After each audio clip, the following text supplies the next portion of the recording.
Hello and welcome. My name is Amanda Salazar. I am the Director of Programming at Vidiots. Vidiots is a historic video store that started in 1985 that boasts over 60,000 titles on DVD and Blu-ray. We're actually here in that video store. It just reopened a year ago in the east side of LA in Eagle Rock with a 2-screen art house where we primarily play repertory cinema year-round.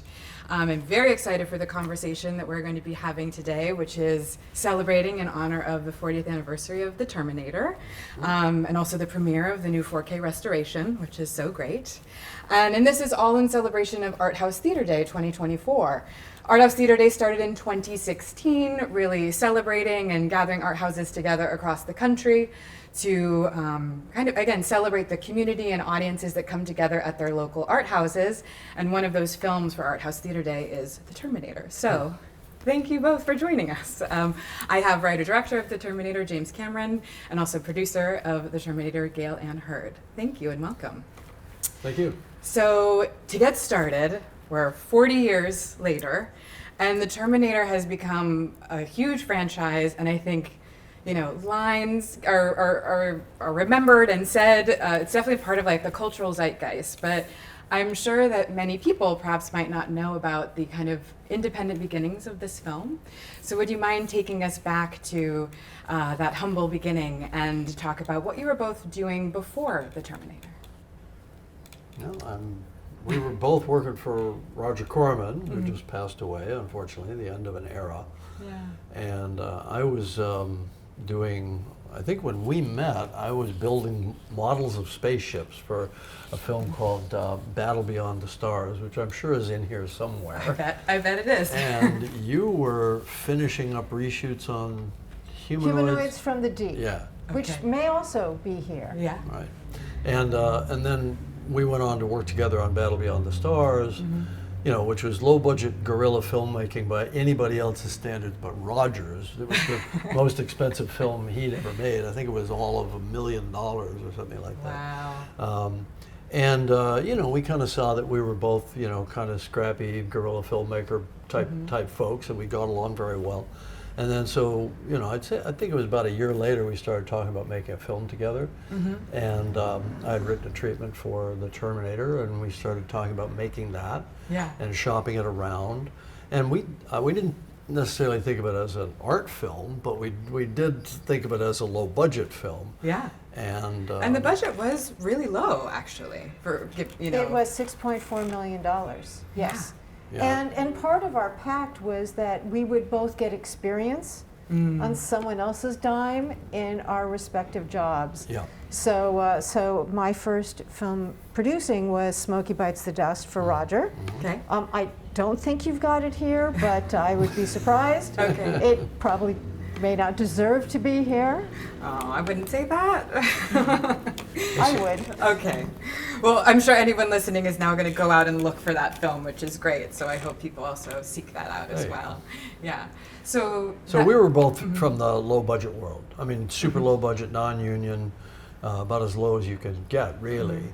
And so it was a huge leap for us to do something. I think Terminator was about $4 million below the line. Yeah. Because Arnold was a big chunk, obviously, and we had to do all the visual effects for that, and all the car chases, and the future war stuff, and everything. So it was pretty darn ambitious. But I mean, we were fearless, probably more fearless than we should have been. That's okay. That was another thing Roger taught you, which is be fearless. And and tell the best story that you can under the circumstances. But yes, and in addition to that, I mean, the proof that the film was independent cinema, we had to get a completion bond. There was a contingency. We had a number of financiers. We pre-sold rights, and we went out through a mini studio, Orion Pictures, as opposed to one of the majors. Right. Wow. So literally, we tick all those boxes. Oh, absolutely. And speaking of that kind of fearless and independent spirit, I feel like I've read, or we've definitely heard about a lot of like how the shoots were, or how you set up the film in terms of production. Do you mind kind of telling us a little bit about that, or what comes to mind in terms of back on set? Well, one you know, we knew that we couldn't afford big lighting rigs, so we went all over Los Angeles with a light meter to find the streets that were the brightest. Yeah. It turns out that out in front of car lots, that's always bright. And there was Lower Grand Avenue, which had all the neon or fluorescence overhead, and so we wound up in downtown Los Angeles, but we literally went where the light was. Amazing. And we shot the whole thing on primes, wide open, Yeah. at like f1.4, so we could get an exposure. And I remember Adam Greenberg, the DP, was always looking at his light meter saying, "How do I get an exposure?" He's Polish, and "How do I get an exposure, Jim? How do I get an exposure?" There's nothing. And I said, "Just shoot, it'll be fine." Yeah. And it was. And the interesting thing was the film was originally going to be shot in Toronto, Canada. Right. Okay. And they were going to shut down the express Big, lanes. yeah, of Queen the- Elizabeth Way, I think it's called, yeah. And Toronto. And then Arnold was preempted by Dino De Laurentiis to film the sequel to Conan the Barbarian, so for Conan the Destroyer. And that meant that we were going to be shooting in March, and that is not a time that you really want to Yeah. be outdoors at night in Toronto. So we No. ended up Yeah. switching to Los Angeles. Yeah, our freeway chase would have wound up all skidding sideways on ice, you know, probably not the best. Probably not Best the best, visual. agreed. And to think now, you know, again, rewatching the film and audiences are going to see there's so many iconic LA scenes in the film. It's an Right. LA movie, Right. which I'm Very so LA. glad Very that, LA. that worked out. Yeah, we had downtown, we had sort of Skid Row, 4th Street, we had the whole downtown central business district area around Grand, and then, you know, really all over town. And Griffith Observatory. Griffith Observatory, right, yeah, sure. That's such a great scene. Okay, so speaking of, again, how you two came together in a very collaborative way, going back to where it started, I mean, collaboration just feels like the word in independent cinema, right? You've got to find, you know, people that you want to collaborate with, that you want to be working with, and be flexible with, so to speak. So can you talk about collaboration in general, and then how you essentially formed the team that would ultimately, some people you'd work with on many projects moving forward? You know, I mean, I think of us as being really complementary. I mean, I learned a lot from Gail. I think Gail learned a lot from me. We both love science fiction, so we loved the genre. We believed in what we were doing. And I remember that our skill sets just were really complementary. You were great at handling the money people and completion bond, and handling the crew and all the logistics and all that. And you know, we kind of had our own territories, really. Yes. And the key thing is trust. Yeah. You have to be partnered with someone you're going to trust and who has your back and who can also be honest with you and have disagreements and at the same time get past them and not hold grudges, because let's face it, filmmaking is the art of compromise. You don't get, no matter how much money you've got, you don't get everything that you want. You know, certainly as a director, the image of the film that you have in mind, you're going to make compromises all along the way. And the best partnerships are really when there are complementary skill sets, as well as an understanding of, you know, at the end of the day, you need to come to an agreement. Yeah. Well, I remember, this isn't a Terminator story, but on Aliens, Gail came in one day and said, "I know how to get the 10 minutes out of the movie that we need to get out of the film." I said, "What is it?" She said, "Reel 2." I was like, Wow. that's the dumbest thing I ever heard. Guess what happened? I took out Reel 2.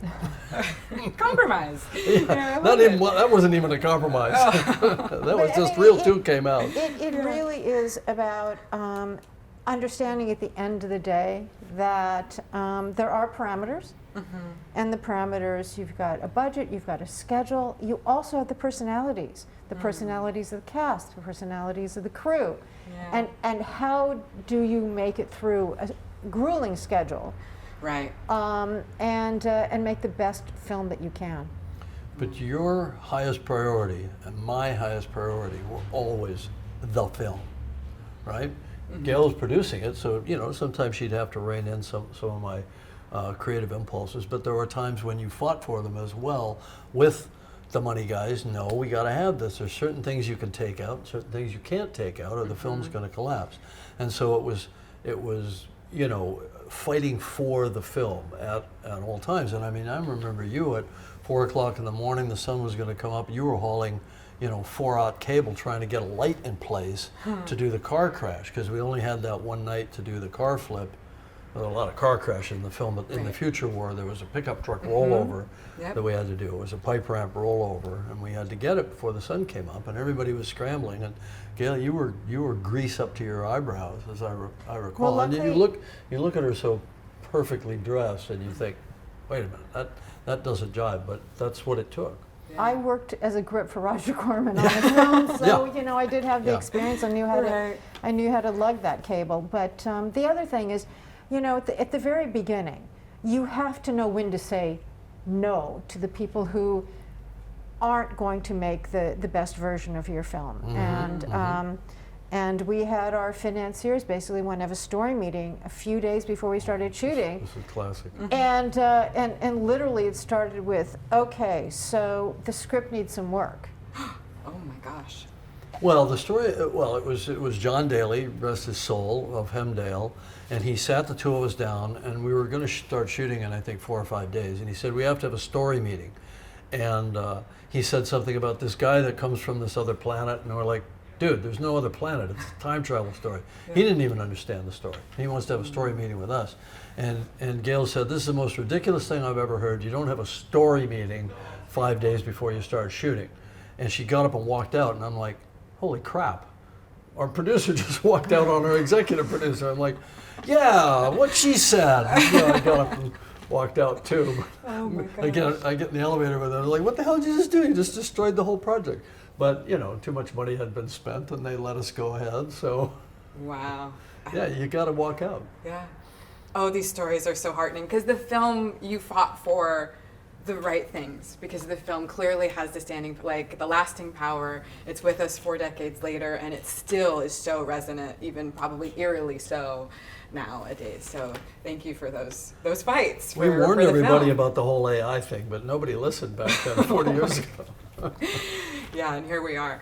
Well, that just makes me think, and just how art influences other art, or even mentioning how, the AI connection. But I'm so curious for each of you, what maybe were some inspirations or artistic endeavors that you were kind of excited by, or watching or reading at that time that you were making Terminator? I was always inspired by 2001: A Space Odyssey and Star Wars. Okay. Those are the films where I thought the genre that I love can be done right. It can hold up, and it can be done as an A movie. And we aspired, even with our low budget, to make an A movie. Little did we know it would end up in the National Film Registry, along with Terminator 2. Time 10 Best of the Year list. Yes. Even in its moment. In Library of Congress forever. We wanted to make a really good film. We did not realize, of course, at the time where it would stand, which is incredibly gratifying to this day. Absolutely. Obviously 2001 was important for me, and there was a lot of thought in science fiction literature around artificial intelligence and what it means, and robotics and all that sort of thing. Funniest thing was the head of Orion's distribution. We said, or marketing, I think it was marketing. We said, so what's the campaign going to be? This is a science fiction film. He said, this isn't a science fiction film. I said, dude, it's time travel and robots. It's a science fiction film.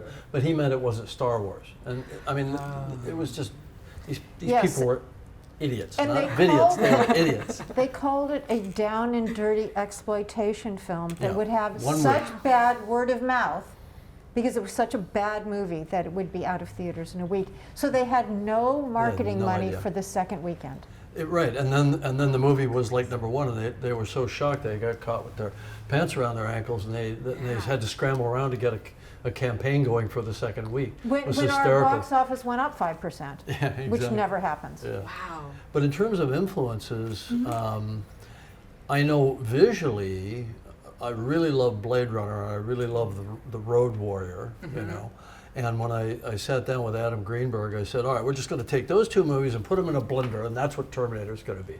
It'll have the noir, sort of backlit night photography feeling of Blade Runner, but it's going to have the kineticism of the road warrior. Wide lenses, screaming down the road, close calls. Yeah. He said, those two lighting styles are completely incompatible. That's not going to work. I said, well, we're going to make it work, damn it. And by the way, you have no budget. Right, And exactly. That's when we were out with the light meter, trying to find some bright We're like finding streets. natural light in LA to do this. Okay. Wow, that's incredible. Well, so that makes me think about the films that obviously influenced you. I think of the score in your film, and just by a couple of notes in the beginning of the movie, you just become immersed in space and time and place, whether you've seen it or not, right? If you've seen it, it strikes a chord because it brings you, it's so iconic. And if you haven't, it sets the tone. But in a movie theater, it just overcomes you. It's a little bit, it overtakes you, maybe is the best word. And so that makes me think of a question for you about the art houses or maybe theatrical experiences you've had that have immersed you. Like, is there an art house that you hold near and dear, whether it be from before that maybe isn't around anymore or still is? Just in the spirit of Art House Theater Day, I'm curious.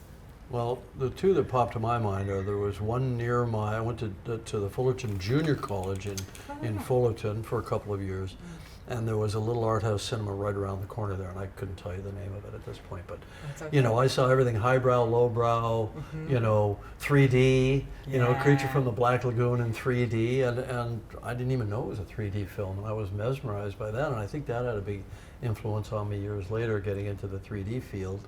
Because horror and 3D always went so well together, but where could you see it? Really, Yeah.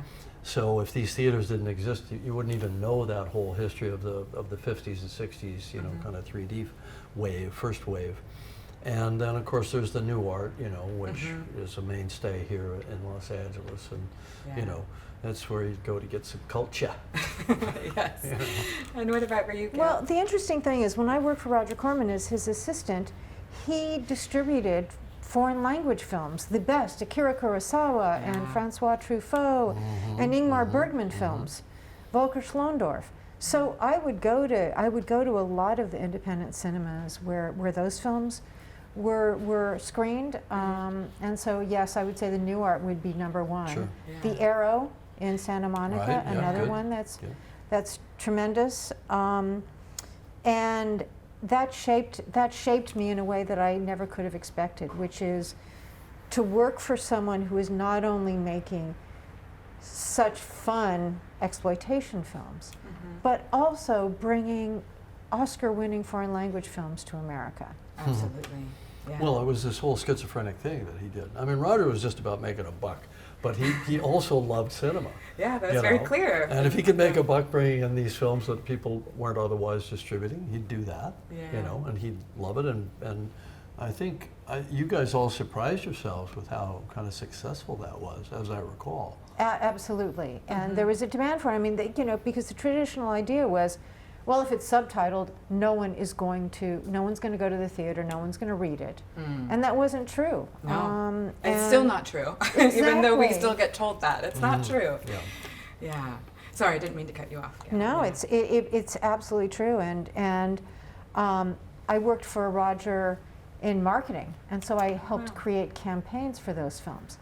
And that was where Roger's sense of you've got to get butts in seats, played across not only for exploitation films, but also for the foreign language classics.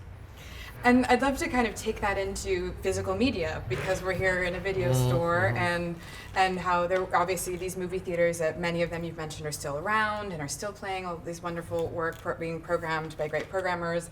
And then there's many places that don't have art houses, and so physical media has been a place where audiences can discover, there's a democratization of film in a video store, and then things are accessible kind of at any time. And so I'm just curious, what does physical media mean to you, and how has it impacted you? I think it's an expression of a fan culture that's knowledgeable and that has a legacy that's sort of passed down as a continuum. Yeah. It's like we still appreciate the silence, we still appreciate the screwball comedies and the 40s noirs and all those sorts of things, and everything, every phase that cinema goes through, and a lot of the fringe stuff that that the big studio libraries don't really care about. And this stuff can disappear so easily now that we've got these massive monolithic streaming enterprises, and it's just so hard to find these more obscure titles. But the fans are keeping it alive. I'm a believer in physical media myself. I have an enormous collection, not quite as big as this room, but maybe half. That's okay. Maybe half All of right. it. Okay. And my kids believe in it as well, especially because they like more obscure stuff. Yeah. And you either can't find it or it gets discontinued, and so there are people pulling the strings on these digital libraries that how else are you going to access it, and it's out of your control. I want it in my hand. Yeah. I want it on my shelf. Exactly. Absolutely, I agree. When you see what's happened in the music industry, vinyl's back. Yeah. Vinyl sales keep climbing. I think it's surprised a lot of people.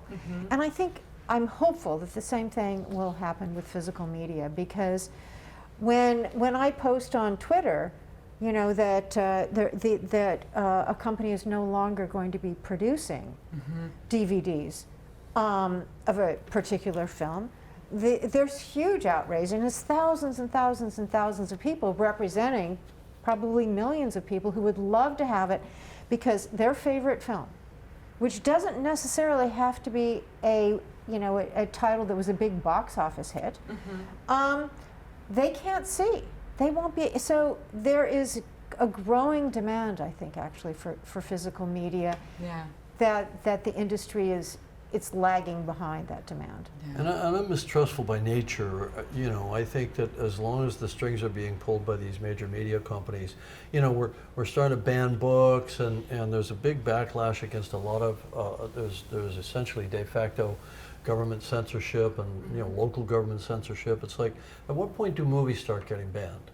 And at what point is there pressure on some of these big media companies that have to pander to the lowest common denominator to get certain things out of their libraries that are unpalatable? At what point does the pendulum swing back toward the 30s and the 50s, which were highly suppressive of expression? I want those titles. I want to know that they exist in physical libraries, so that they can't be expunged with the wave of a digital wand. Absolutely. Yeah, I think very well said. Absolutely. Which then takes me to, because I think physical media is definitely a part of the story of the Terminator. We have many copies here in the library here at Vidiots that are rented out pretty continuously. And we keep putting out new versions. I know, and you keep putting out new versions, which is wonderful. So what do you think is kind of the staying power, the lasting power of the Terminator 40 years later for you both? Well, I mean, I think it's been an influence, obviously, on a lot of other filmmakers. I think fans still want to know what was all the fuss about. It's interesting, the film actually received an X rating, very briefly, and then they decided to change. Well, you talked them into changing it. I did. It was back when you could actually go meet with them in person. The MPA, Classifications and Rating Administration. The head of it was Richard Hefner. Yeah. And he let me talk them into it. Yeah. So they changed it to an R. They since banned it. That you cannot. Filmmakers can no longer interact with them directly. Yeah. So it literally what is known as an R film that everybody shares with their 12-year-old kids or 10-year-old kids was X-rated for 3 days or something like that. Oh my goodness. Okay. For intensity. It's like, because generally what you do is you go to the Classifications and Rating Administration and say, okay, are there scenes that, and it was like, no, overall intensity.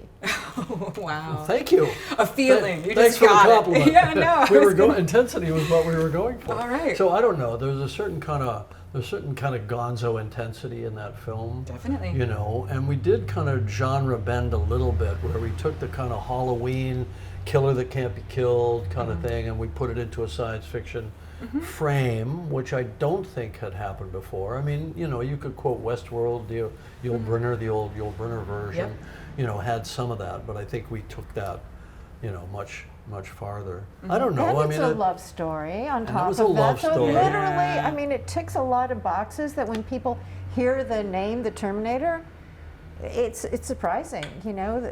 Sarah, you know, I love you, I always have. I cross time for you. I know. So you know, and it's character driven. Yes. It's not. Yes, there's a lot of great hardware in it. Yes, there are great car chases, but at the end of the day, it's a human drama, and all of Jim's films are that way. Yeah. It is. The eye candy is incredible, but at the end of the day, if you stripped all of that out, you'd still have a remarkable film. Yeah, you know, I mean, it was in that first wave of the high body count movies of the 80s. Yeah. You know, it might have even been the beginning of that wave. I don't know. I'd have to go back and check my history on that. But it does sort of, as a solid character-driven story, kind of rise above all those body count films that came after. Oh, it really does. Because they don't age as well. Correct. Obviously. And in addition to that, I mean, we've talked about this as well, which is that the violence in it is a cyborg. Yes. This is not a human serial killer. This is not, you know, human on human. This is a cyborg that has been programmed for a particular mission. Yeah. And, you know, the role fit Arnold like a glove. Yeah. You know.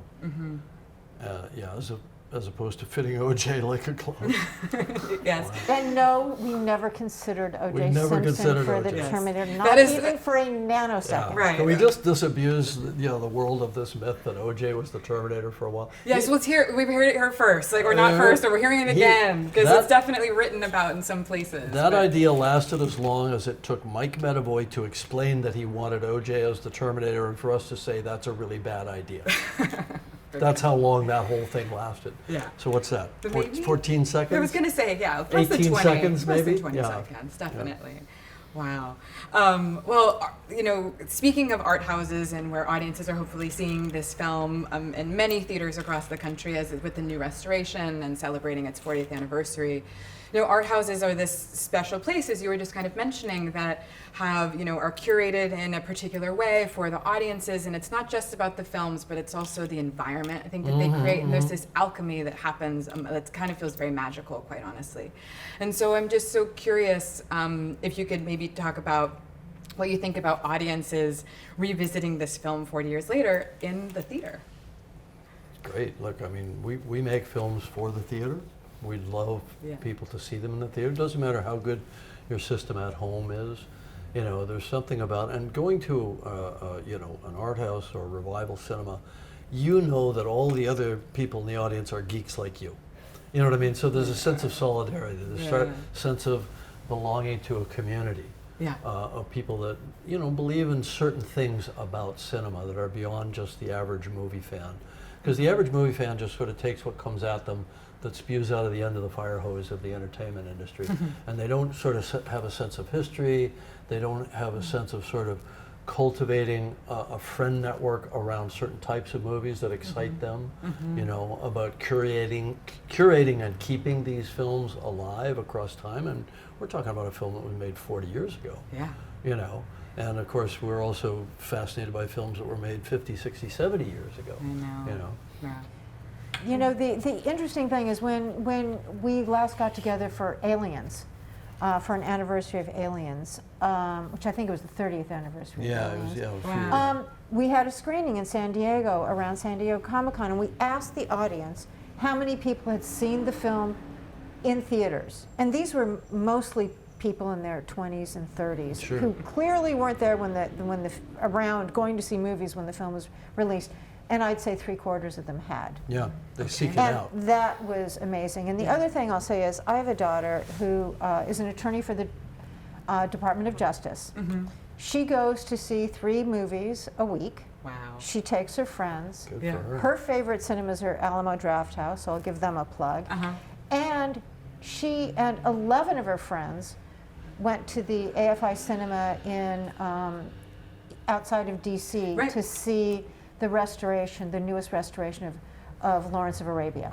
Yeah, it's beautiful. So I think there is a resurgence. I think it is about people finding community. It's harder and harder to find community these days, and to share an experience.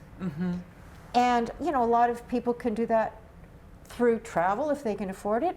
A lot of people can't, but as long as we keep the movie theaters open, Yeah.